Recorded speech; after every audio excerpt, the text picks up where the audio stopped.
Hello everyone, Dangi academy पर आप सभी का स्वागत है। इस एकेडमी पर सभी कंपटीशन एग्जाम की प्रिपरेशन करवाई जाती है।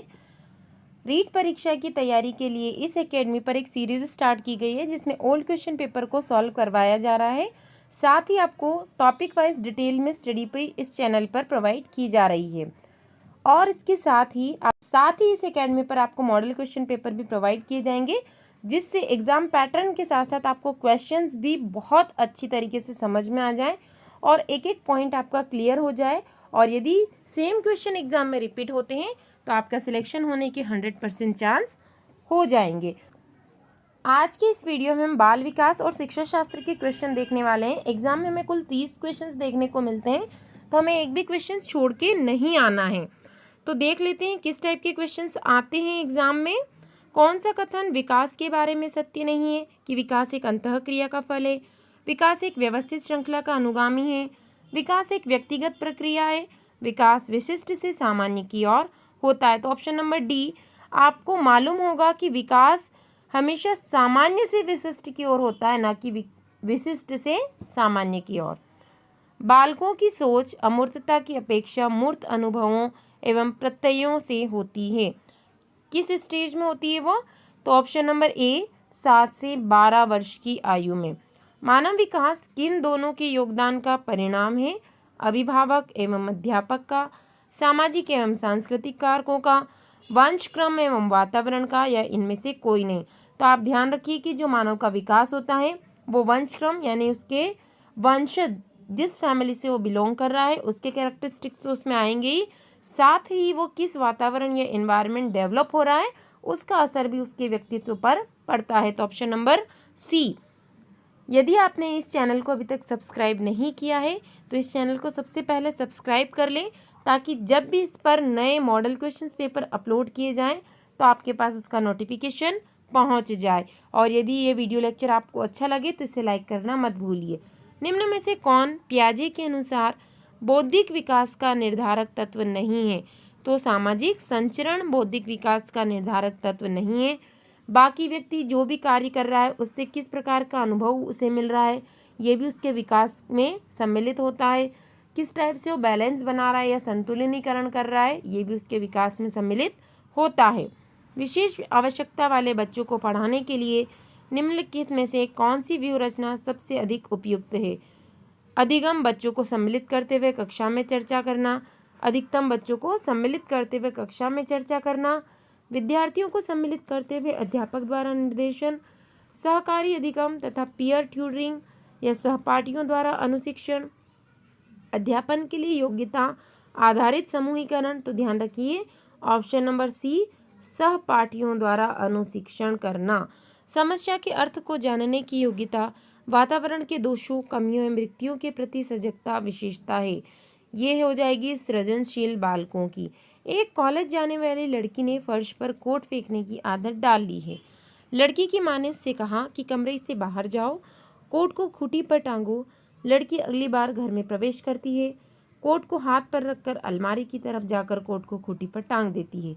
ये किस प्रकार का उदाहरण है? तो श्रृंखलात अधिगम का उदाहरण। एक चेन है ये। पहले उसकी आदत कैसी थी कि रोज फेंक देना, पर जब उसकी माँ ने उसे कहा कि आप बाहर जाइए, कोट को लेकर आइए, तो उसे अब ये समझ में आ चुका है कि यदि आज फिर मैं कोट को फेंकूंगी तो मुझे वही प्रोसेस रिपीट करनी पड़ेगी, खुद जाना पड़ेगा, कोट को उठाना पड़ेगा और टांगना पड़ेगा। तो इससे वो सीख चुकी है कि अब मुझे पहले ही इस कोट को टांग देना। तो ये अधिगम हो जाएगा आपका श्रृंखलात अधिगम का। बाह्य अभिप्रेरण में समावेशित किया जाएगा प्रशंसा एवं दोषारोपण, प्रतिद्वंदिता, पुरस्कार एवं दंड, परिणाम का ज्ञान। तो सभी बाह्य अभिप्रेरण में समावेशित किया जाता है। जिस प्रक्रिया में व्यक्ति दूसरों के व्यवहार को देखकर सीखता है, न कि प्रत्यक्ष अनुभव के, उसे क्या कहा जाता है? तो उसे कहा जाता है सामाजिक अधिगम। अधिगम निर्योग्यता का लक्षण है। भागने की प्रवृत्ति होना, अशांत, ऊर्जावान एवं विध्वंसक होना, अवधान संबंधी बाधा विकार, अभिप्रेरणा का अभाव। तो अवधान संबंधी बाधा विकार। अधिगम को प्रभावित करने वाला व्यक्तिगत कारक है क्या? परिपक्वता एवं आयु।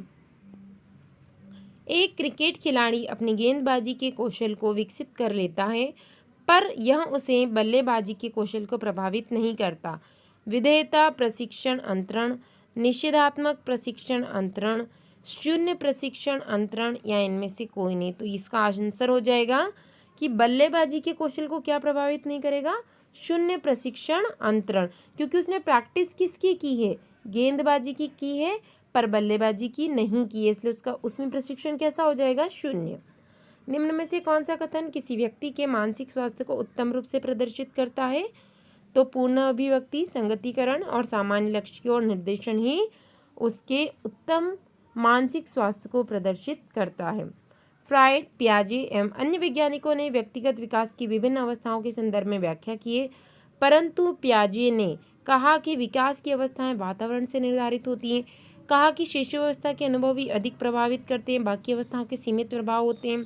विभिन्न अवस्थाओं को समझने के लिए संज्ञानात्मक बदलाव के बारे में कहा, तो उन्होंने क्या कहा कि जो अलग अलग स्टेज है व्यक्ति की, शिशुअवस्था, बाल्यावस्था, किशोरावस्था, प्रौढ़ावस्था, तो यहाँ पर उसके संज्ञानात्मक, उसको यदि समझना है तो उसमें किस टाइप का संज्ञानात्मक बदलाव हो रहा है वो आपको समझना आवश्यक है, ये उन्होंने बताया था। गिलफोर्ड ने अभिसारी चिंतन पद का प्रयोग किसके समान अर्थ में किया, तो उन्होंने सृजनात्मकता के अर्थ के लिए किया था। निम्न में से कौन सा कथन रुचि के बारे में सत्य नहीं है? तो देखिए रुचियाँ, कुछ रुचियाँ ये आपने देखा होगा व्यक्तियों में, छोटे से बच्चों में भी उसे क्या पसंद है क्या नहीं पसंद, तो ये जन्मजात भी होती हैं और अर्जित भी होती है, यानी बाह्य वातावरण से वो सीखता भी है। रुचियाँ समय के अनुसार बदलती है, यानी बचपन में अलग होगी, जैसे जैसे बड़ा हो रहा है व्यक्ति उसके साथ बदलती जाएंगी। रुचियाँ योग्यता एवं अभिक्षमताओं से संबंधित नहीं होती है, ये भी सही है। और रुचियाँ व्यवहार में आकर्षण एवं विकर्षण के प्रतिबिंब नहीं है, तो ऑप्शन नंबर डी आपका गलत हो जाएगा। अभिवृत्ति है एक भावात्मक प्रवृत्ति जो अनुभव के द्वारा संगठित होकर किसी मनोवैज्ञानिक वस्तु के प्रति पसंदगी या नापसंदगी के रूप में प्रतिक्रिया करती है। एक ऐसी विशेषता जो व्यक्ति की योग्यता का परिचायक है, जिसे किसी प्रदत्त क्षेत्र में विशिष्ट प्रशिक्षण, ज्ञान अथवा कौशल से सीखा जा सकता है। व्यक्ति की बीजभूत क्षमता जो किसी विशिष्ट प्रकार की होती है, तो ऑप्शन नंबर ए आपका सही आंसर हो जाएगा। एक भावात्मक प्रवृत्ति जो अनुभव के द्वारा संगठित होकर किसी मनोवैज्ञानिक वस्तु के प्रति पसंदगी या नापसंदगी के रूप में प्रतिक्रिया करती है। व्यक्तित्व एवं बुद्धि में वंशानुक्रम की नाम मात्र की भूमिका होती है, ये हमेशा बिल्कुल सही आंसर है। जो भी व्यक्तित्व एवं बुद्धि में वंशानुक्रम की बिल्कुल नाम मात्र की भूमिका होती है। जिन इच्छाओं की पूर्ति नहीं होती उनका भंडारगृह निम्न में से कौन सा है, तो वो अहम के रूप में व्यक्ति में स्थापित रहती हैं, जिनकी वो इच्छा की पूर्ति नहीं कर पाता है। रक्षा तंत्र बहुत सहायता करता है, जो हमारे शरीर का रक्षा तंत्र है वो दबाव से निपटने में हमारी सहायता करता है।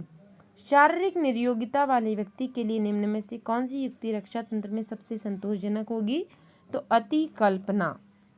बालक प्रसंग बोध परीक्षण 3 से 10 वर्ष की आयु के बालकों के लिए बनाया गया है। इस परीक्षण में कार्ड में प्रतिस्थापित किए गए हैं, तो वहाँ पर हमने क्या कर दिया है कि सजीव वस्तुओं के स्थान पर निर्जीव, ऐसा नहीं करेंगे, लोगों के स्थान पर यहाँ पर लिया गया है जानवरों को। सृजनशीलता के पोषण के लिए एक अध्यापक को निम्न में से किस विधि की सहायता लेनी चाहिए? ब्रेनस्टॉर्मिंग, विचारवेश, व्याख्यान विधि, दृश्य श्रव्य सामग्री या उक्त सभी। तो यहाँ पर देखिए जो सबसे बेस्ट विधि है वो है ब्रेनस्टॉर्मिंग या विचारावेश, एक दूसरे के विचार को जानना और उसके अनुसार अध्ययन करवाना। निम्न में से कौन सा कथन सही नहीं है? आवश्यकता वंचना की शारीरिक अवस्था नहीं है। अंतर्नोद आवश्यकता का मनोवैज्ञानिक परिणाम है।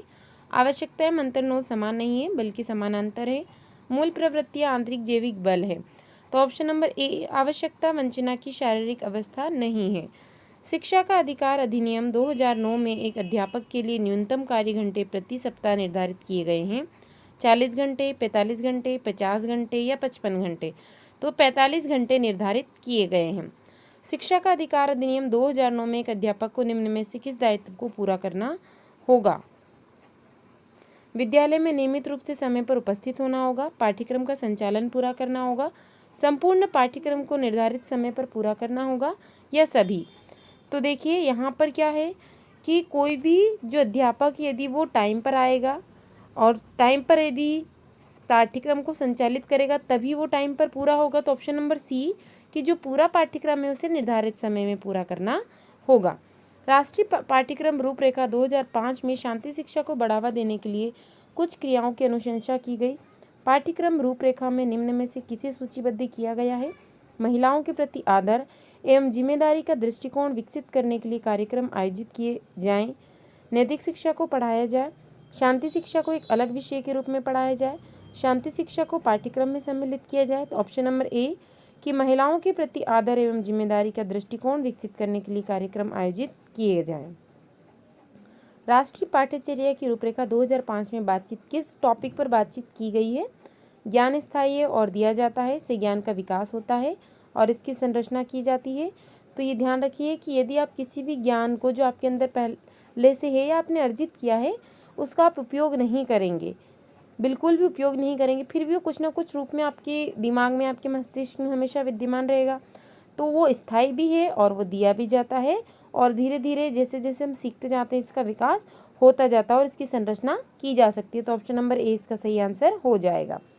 क्रियात्मक अनुसंधान का उद्देश्य है नवीन ज्ञान की खोज, शैक्षिक परिस्थितियों में व्यवहार विज्ञान का विकास, विद्यालय तथा कक्षा की शैक्षिक कार्य प्रणाली में सुधार लाना, यह सभी। तो इसका अनुसंधान का जो उद्देश्य है वो है विद्यालय और कक्षा की शैक्षिक कार्य प्रणाली में सुधार लाना। राष्ट्रीय पाठ्यचर्या रूपरेखा 2005 के अंतर्गत परीक्षा सुधारों में निम्न में से किस सुधार को सुझाया गया है? खुली पुस्तक, सतत निरंतर एवं व्यापक मूल्यांकन, सामूहिक कार्य मूल्यांकन या इनमें से सभी। तो ये सभी तरीकों को सुझाया गया है। यदि आपको ये वीडियो अच्छा लगा है तो इसे लाइक कीजिए और इसी टाइप की अपडेट पाने के लिए चैनल को सब्सक्राइब कीजिए। Thank you for watching this video.